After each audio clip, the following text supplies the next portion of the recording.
NEET exam में 600 plus score करने के लिए मॉक टेस्ट देकर प्रैक्टिस करनी होती है, लेकिन मॉक टेस्ट के 3 आवर्स में भी हम फिजिक्स, केमिस्ट्री और बायोलॉजी तीनों सब्जेक्ट को मैनेज नहीं कर पा रहे हैं। अगर हम केमिस्ट्री और बायो करने जाते हैं तो 3 आवर्स उसमें कब निकल जाते हैं पता ही नहीं लगता, और फिजिक्स को अटेम्प्ट करने का टाइम ही नहीं बचता। कई बार क्या होता है कि आपका कोई सब्जेक्ट बहुत ही अच्छा हो, मान लो आपका बायो अच्छा है, जो कि ज़्यादातर नीट एस्पिरेंट के बहुत अच्छे होते हैं बायो। तो अगर आपका बायो अच्छा है तो आपका माइंडसेट ये होता है कि बायो में एक भी क्वेश्चन अपने को गलत नहीं करना है, क्योंकि इसमें को अपने को सब कुछ आता है। तो अब क्या करते हो कि एक भी क्वेश्चन गलत नहीं होना है तो आप उसको 2-3 बार क्रॉस चेक करते हो, और इसमें आपका बहुत सारा टाइम चला जाता है। और जो भी बचे हुए टाइम है वो आप केमिस्ट्री में लगा देते हो।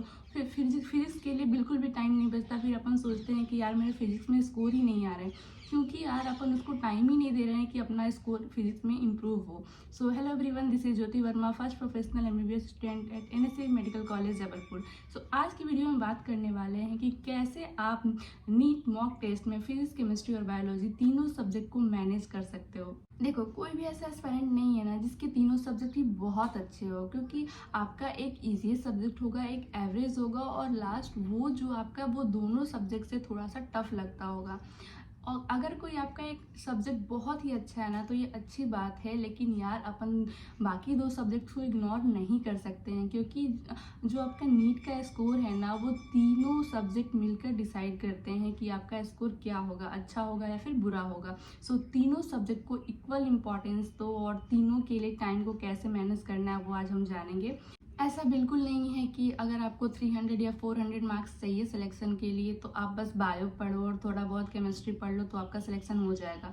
यार मान लो जो चैप्टर्स या जो सब्जेक्ट आपने पढ़ा वो टफ आ गया नीट में, तब क्या करोगे? मान लो आप बायो और केमिस्ट्री पढ़ के गए, लेकिन उन दोनों सब्जेक्ट के क्वेश्चन टफ आ गए और फिजिक्स की फॉर्मूला बेस्ड क्वेश्चन है या डायरेक्ट फॉर्मूला ही पूछ लिया गया, तब आपको बहुत रिग्रेट होगा। तो आपको अगर लो मार्क्स पे ही सिलेक्शन हो रहा है तो ऐसा नहीं है कि आपको तीनों सब्जेक्ट नहीं पढ़ना, आप एक ही सब्जेक्ट पर फोकस करो, ऐसा बिल्कुल नहीं है। आप तीनों सब्जेक्ट को पढ़ो थोड़ा थोड़ा, एटलीस्ट फॉर्मूले तो याद रखो फिजिक्स के, ताकि थोड़े बहुत जो भी 2-4 क्वेश्चन बन जाए आपके 20-25 नंबर आ जाए एटलीस्ट। तो तीनों सब्जेक्ट को पढ़ो। और 100% गारंटी किसी भी चैप्टर्स का नहीं होता है कि किसी भी सब्जेक्ट में नहीं होता है कि 100% गारंटी किसी भी सब्जेक्ट में नहीं होता है कि इस सब्जेक्ट से इजी क्वेश्चन आएंगे या इससे टफेस्ट क्वेश्चन आएंगे।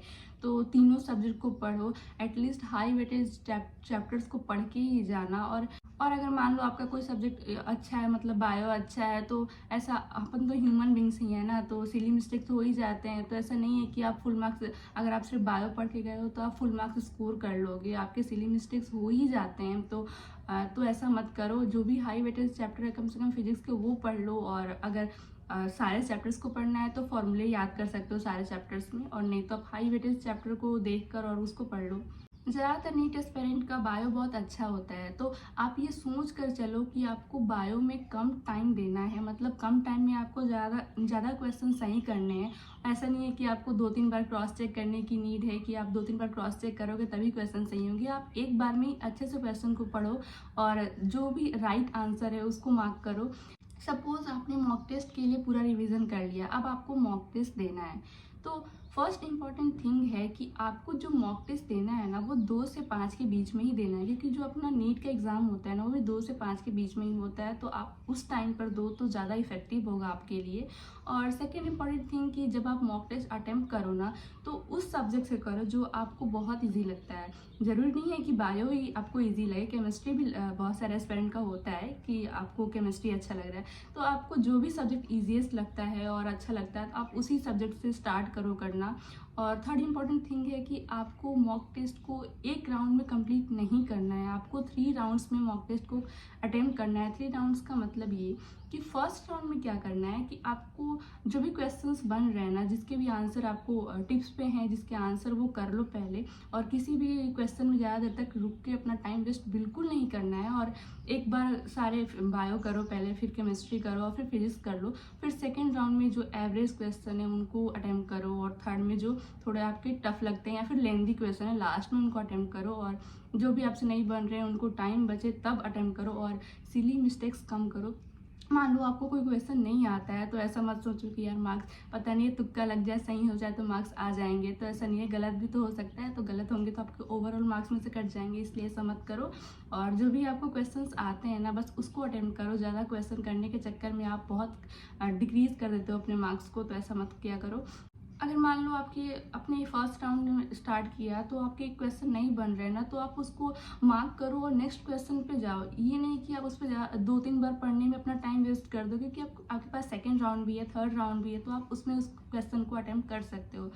सो इतना सब कुछ करो और आई होप ये सब करके आपका जो तीनों सब्जेक्ट का बैलेंस है वो मेंटेन हो जाएगा। सो इतना करने से आपके मॉक टेस्ट के मार्क्स इम्प्रूव हो जाएंगे और नीट में भी आप तीनों सब्जेक्ट को मैनेज कर पाओगे। सो पढ़ाई करते रहो।